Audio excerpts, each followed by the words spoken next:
Siemanko, Toyota MR2 z silnikiem Volvo. Na razie jeszcze silnikiem wolnossącym 2.4, ale będziemy wkładali 2.5 turbo. Ta sama generacja, czyli B5254T3. Ten wolnossący jedynie nie ma tutaj zmiennej fazy na wydechu. No tak, to jest praktycznie ten sam silnik. Wiadomo, różni się kolektorem ssącym, tam korby, tłoki są inne.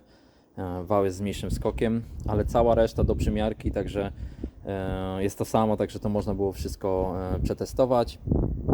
Ważne było, żeby to zrobić jeszcze przed zimą, bo modyfikacji przy wkładaniu tego silnika było dość sporo, żeby go tutaj upchać, dlatego chciałem już włożyć chociaż ten wolnossący, żeby wszystko posprawdzać. Wiecie, układ chłodzenia czy działa dobrze, bo tutaj układ chłodzenia jest zupełnie inny niż w normalnych samochodach. Przeniesienie napędu, skrzynia biegów, to wszystko wiecie, jest tutaj pozmieniane i trzeba to było wszystko posprawdzać. Na szczęście wszystko wyszło bardzo fajnie. Wszystkie testy przeszły pomyślnie. Tutaj na przykład popatrzcie, trzeba było przerobić mechanizm dowodzików, bo normalnie nie zauważyłem tego po prostu przy skrzyni Toyoty. Myślałem, że to jest normalna skrzynia, tak jak przednia napędówka wychodzi z tym silnikiem, który tu był.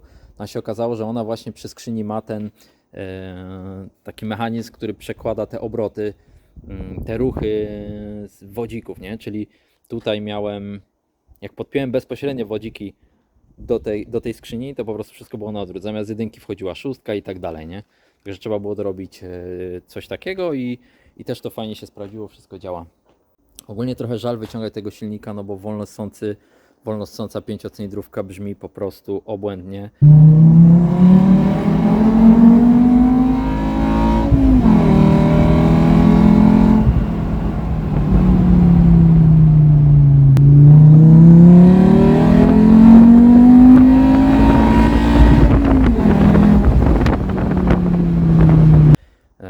Jest mega fan z jazdy.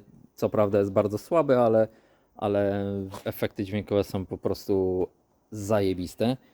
No ale jak będzie turbo, będzie mocno doładowany, to ten silnik też bardzo ładnie brzmi. On tak powyżej 1,5, no jak już są 2 bary się w niego wpompuje, to naprawdę brzmi zajebiście. Co tam jeszcze? Zawieszenie tu już jest BC Racing, taki fajny na grubej ladze, jakieś tam felgi zmienione. Tak to jest ogólnie cała seria. Silnik było tutaj bardzo ciężko upchać, trzeba było się naprawdę nagimnastykować. Testowałem trzy różne skrzynie, różne łapy silnika i tak dalej. No i skończyło się na tym, że jest skrzynia M66, ta 6-biegowa, pancerna naprawdę. I fajnie, bo chciałem mieć tą skrzynię tutaj docelowo. Sprawdzałem też inne, trochę krótsze, ale niewiele to dawało, także wleciała tak czy siak ta. Tutaj wszystkie łapy są tak jakby oryginalne, ta jest akurat z Forda, ta jest oryginalna wolwowska, a ta tylnia i przednia to są po prostu przerobione łapy Toyoty. Także silniczek siedzi naprawdę bardzo fajnie. Ciężko go też było, wiecie, ustawić, żeby wyjście półosiek było ładnie, żeby się widziało po prostu z piastami i tak dalej, żeby nie był za wysoko, za nisko, żeby nie trzeba było jak najmniej przerabiać nadwozia, żeby po prostu to weszło, a nie było jakieś kaszany, że właśnie gdzieś tam coś jest krzywo albo tak po prostu na pałę wsadzone.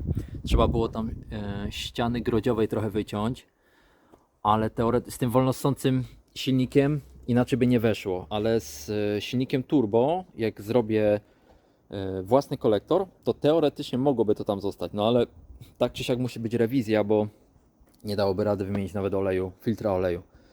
Także trzeba było wyciągać silnik bez sensu, także tamta rewizja zostanie, tylko po prostu dorobię jakąś zaślepkę. Teraz Wam tego nie pokażę, bo to jest schowane pod dachem, no nie? Sterownik silnika Max EQ Race. Naprawdę super sterownik.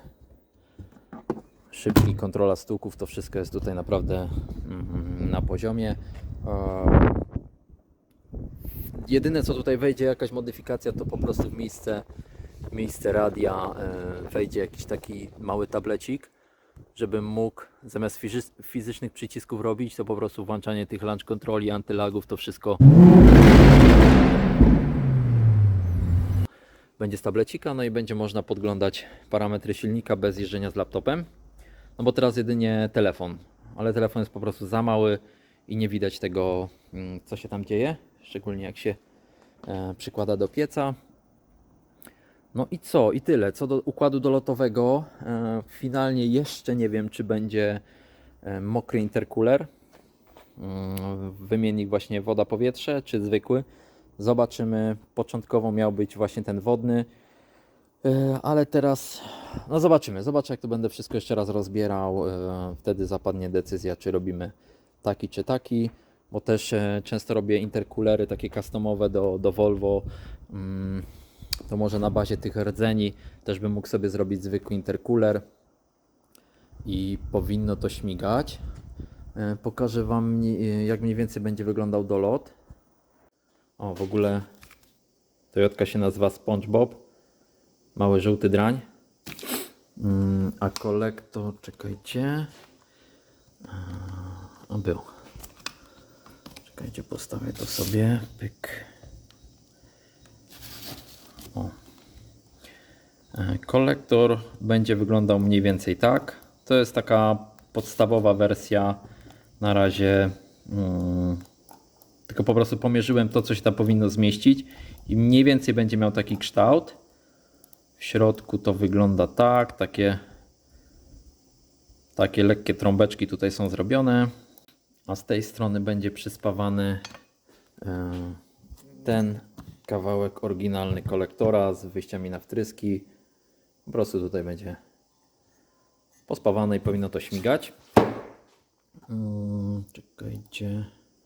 No, tutaj bezpośrednio przepustnica powinna się zmieścić, ewentualnie jak nie, bo tam może zahaczać delikatnie o głowicę, no to wtedy jeszcze tutaj dojdzie taki delikatny dystans.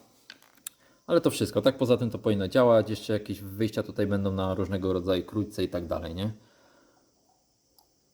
Ale tak to będzie wyglądać i się to bez problemu tutaj zmieści między ścianą grodziową a silnikiem, nie?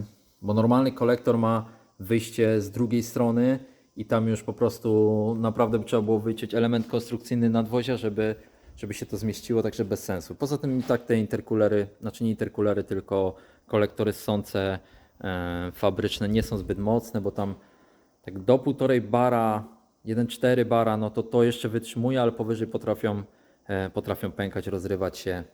Też te przepływy tam są takie dość średnie, mała pojemność jest tego kolektora, także lepiej zrobić coś takiego na CNC-ku. Co do silnika, to tak. Początkowo miało być te 500 koni, może nawet więcej, może 600, bo osprzęt spokojnie będzie do tego, spokojnie tyle wytrzyma, ale jeszcze, albo czekajcie, pokażę Wam. Miała po prostu wlecieć taka, no taki chyba najbardziej standardowy zestaw do tych silników. Kuty tłok, korbowód PK. Ogólnie spoko, wiadomo, wytrzymuje duże moce i tak dalej, ale na razie prawdopodobnie jeszcze przed taką dużą mocą zrobimy sobie około 400 koni, przynajmniej chciałbym tyle zrobić, na tłokach, które produkuję do tych silników, bo problem jest taki, że do tych silników nie ma nadwymiarowych tłoków.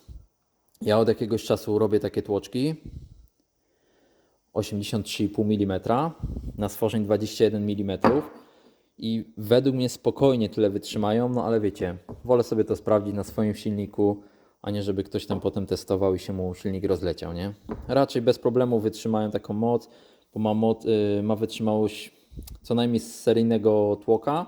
Jeszcze dodatkowo tu ma taką fajną żeliwną wstawkę na pierwszym pierścieniu, co zawsze tam daje jakąś wytrzymałość. A z korbowodami zobaczymy. Prawdopodobnie będę robił swoje korby, to znaczy przerabiał z zupełnie innego samochodu, zupełnie innego silnika, bo to jest seryjny korbowód i one nie są zbyt mocne. To jest taki najsłabszy element, jeżeli chodzi o wytrzymałość, taką na moc, na moment obrotowy w tym silniku. One są dość wąskie i one tak bezpiecznie na seryjnym sterowniku do 500 N można robić, to tyle wytrzymuje gania, no ale więcej już za bardzo nie można. Wiecie, jakby doszło o jakieś spalanie stukowe, jakiś, nie daj Boże, pre-ignition, to taka korba od razu się zgina. Tutaj mamy korbę RS-ową, ona jest troszeczkę szersza i tak, szersza i tak. Środek rdzenia tutaj jest taki sam, grubość tego rdzenia. Natomiast no, ta korba wytrzymuje już dużo więcej. Ona jest na stworzeń 23 mm. Taka korba, powiem Wam, że u znajomego zgięła się dopiero powyżej 720 albo 40 Nm. Po prostu przeładowało im na hamowni i jedna korba się zgięła. Także takie 600, podejrzewam 650 Nm, to można na nie spokojnie ładować. Co jeszcze? O, tu jest taki na przykład komplecik, nie? Tłok RS-owy i korba. A ja prawdopodobnie tutaj już zacząłem przerabiać korbowód z zupełnie innego samochodu. No ale jest przepaść po prostu, jeżeli chodzi o wytrzymałość. Taka korba, jestem przekonany, że spokojnie 800 N jak z dołu załadujecie, to się jej kompletnie nic nie stanie. No tylko, że jest dużo cięższa i właśnie przerabiam te korbowody, żeby maksymalnie gdzie się tylko da pozbierać masę z tego korbowodu, tam tak, żeby nie wpływało to na wytrzymałość tej korby, no nie? Ale no już zszedłem praktycznie do masy tego korbowodu.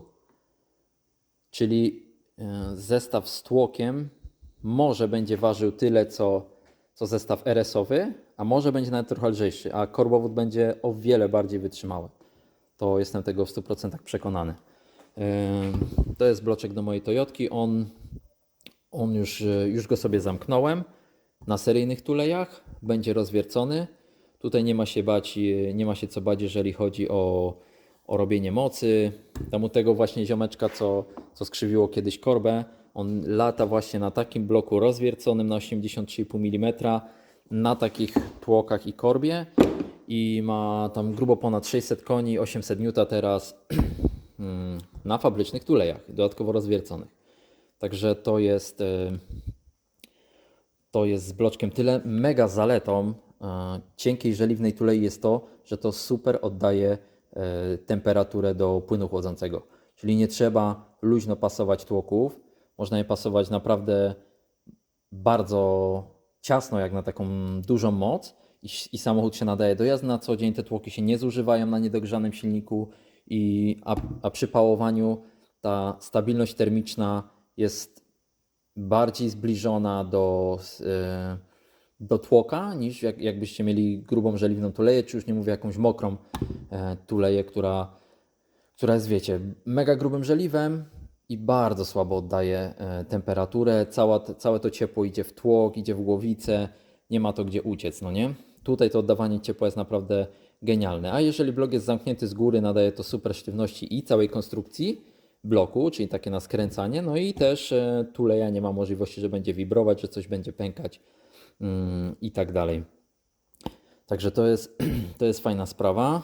Tutaj mam, no i właśnie dzięki temu, jak ktoś nie ma pękniętej tulei, tylko nie wiem, silnik żarł olej, czy ma porysowane tuleje, ale nie jest pęknięta, to właśnie wystarczy, nie trzeba wymieniać tych tulei, wystarczy po prostu kupić takie tłoki, wsadzić sobie, zrobić rozwiert, wsadzamy takie tłoczki, można zreanimować silnik, nie trzeba pchać w jakieś duże koszty, a jak już tuleja pęknie, to tutaj na przykład to jest taki zestawik na nowych tulejach. Ona tutaj u góry ma trochę grubszy kołnierz niż seryjnie, ale taki, żeby nie był za gruby, żeby właśnie to oddawanie ciepła było jeszcze spoko. No a jest bardzo mocny, jeżeli chodzi o wytrzymałość na ciśnienie, nie? No i to chyba tyle. Także prawdopodobnie chyba na razie będziemy robić te 400. No kurde, wiadomo, jest to dużo dodatkowej roboty, bo potem będę chciał zwiększyć moc. No to albo składanie innego silnika, albo przerabianie na nowo tego. Tylko że tak, nie wsadzę już z tego tłoka, z tą korbą, bo tu już będzie rozwiert, a to jest seryjne 83 mm. Także albo będę musiał zrobić nowe tuleje, czego nie chciałbym robić, no ale zobaczymy. Co do korbowodów, jeszcze taka sprawa, że wszystkie kute korbowody i korbowody RS-owe są na stworzeń 23 mm i to jest problem. A ja po prostu sobie zrobię na stworzeń 21 mm. W zasadzie mogę robić na jaki będę chciał. Początkowo będzie na 27 mm pod te tłoki, a potem zobaczymy. Może nawet będę robił swoje tłoki. Kiedyś takie rzeczy robiłem, tylko na razie mi się tego nie chce po prostu robić. Za dużo już modyfikacji, a przydałoby się tym autem no, w tym roku po prostu to poskładać. Jest jeszcze przecież mnóstwo rzeczy do zrobienia, bo to, że ten silnik jeździ, tutaj wszystko ok, no to jest jedno, ale teraz właśnie włożyć tutaj uturbiony silnik, zrobić cały ten układ dolotowy, nowy układ wydechowy. Trzeba będzie przecież jeszcze zrobić kontrolę trakcji, bo powiem Wam, że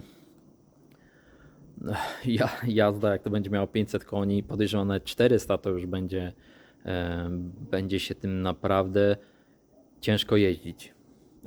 On ma bardzo dużo przyczepności z tyłu, ten samochód. Naprawdę jestem w szoku, jak to przyspiesza i w ogóle, jak to się trzyma, ale jest, wiecie, tak jakby ten moment, kiedy gubisz trakcję, nie ma wcześniej żadnego sygnału jakby od tego auta, że pomału gubisz trakcję, nie? Że zaraz po prostu stracisz przyczepność. Tylko tą przyczepność tracisz gwałtownie i no, jest to mega niebezpieczne, dlatego ta kontrola trakcji muszę ją tutaj odpalić. No i co? I tyle. Akumulator jest przeniesiony do przodu, pod maskę. Zbiornik paliwa na razie normalny, w normalnym miejscu wleci po prostu tylko mocniejsza pompa. Trochę przerobię układ paliwowy w tym sensie, że seryjna, czekajcie, gdzie ja mam seryjną? O, tak wygląda seryjna listwa. Wejście, czekajcie, gdzie to kurde jest? O, tu jest wejście paliwa. I w Volvo i w Fordzie jest takie rozwiązanie, że ciśnieniem paliwa steruje po prostu osobny sterownik. Po prostu obrotami pompy reguluje ciśnienie. W zbiorniku jest tylko taki jakby bezpiecznik, on jest chyba powyżej 6,5 bara, dopiero się odpala, ale jako tako nie ma żadnego regulatora ciśnienia. Plus jest taki, że tutaj jest fajnie wbudowany czujnik temperatury i ciśnienia, no ale największy minus tego wszystkiego jest taki, że tutaj nie ma się gdzie paliwo przelewa, nie? Czyli na przykład, nie wiem, pójdzie jakieś powietrze do szyny paliwowej, no to ono da radę już wyjść tylko i wyłącznie jakimś wtryskiwaczem, czyli na moment tego paliwa może zabraknąć, a wiecie, jak będzie duże obroty, duże obciążenie, to może się to źle skończyć. I kolejna taka mega wada to jest to, że jak silnik, załóżmy gdzieś tam sobie jeździliście, gasicie silnik, to tutaj temperatura tej szyny paliwowej przyjmuje temperaturę silnika.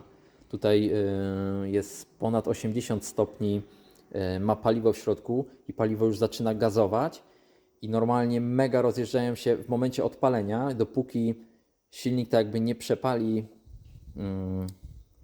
nie napełni się ta szyna nowym, świeżym, chłodnym paliwem, to silnik kuleje, jest wtedy za ubogo, no bo paliwo po prostu się gotuje, no nie? I jest go tak jakby za mało. Trzeba taki samochód dość porządnie przegazować albo się nim mocniej przejechać, żeby to zaczęło porządnie działać. A jak z tej strony, czy na przykład tutaj, zrobimy normalne wyjście, regulator ciśnienia i powrót do zbiornika paliwa, także tego problemu już nie będzie, bo cały czas będzie przechodziło świeże, chłodne paliwo przez szynę paliwową. No i chyba tyle. Na dzień dzisiejszy to tyle. Z hamulce na razie jeszcze są seryjne. O dziwo jestem w szoku, bo nawet na torze w miarę dały radę, nie zagotowały się. Także kurde, powiem Wam, że jestem w szoku. Samochodzik jest, jak na cabrio, jest dość sztywny. Ale nie wiem, co jeszcze będę robił z dachem. Zobaczymy, czy będę dawał ten twardy dach, czy może jakąś klatkę, to by kurczę jeszcze usztywniło to nadwozie, byłoby kurka jeszcze lepiej. Ale zobaczymy. To już będziemy się potem bawić. Na razie chciałbym, żeby z zewnątrz wyglądał jak totalna seria. Gdzie się tylko da. Na razie widzicie, nawet wydechu nie widać. Wydech jest wypuszczony tutaj prosto w dół. No tylko tak nie zobaczycie, widzicie. Nic nie widać. No, także taki troszeczkę sliperek. No i tyle. Aha, jeszcze jak będą chęci, to przerobię te śruby od tej płyty dolnej na M12. Co prawda te fabryczne M10 dają radę i tak dalej, ale przy dużej mocy zawsze to jest jakaś tam dodatkowa stabilność. wiecie, układu korbowego i tak dalej. Wiem, że te silniki bez problemu robią po 800 koni na tych śrubach i tak dalej, ale mam taką możliwość, to chyba, no nie na 100%, ale chyba sobie to przerobię po prostu na M12. Na pewno nie będę tego mocniej dokręcał, bo to troszeczkę może zmienić pasowania, ale po prostu będzie to mocniej i stabilniej trzymało.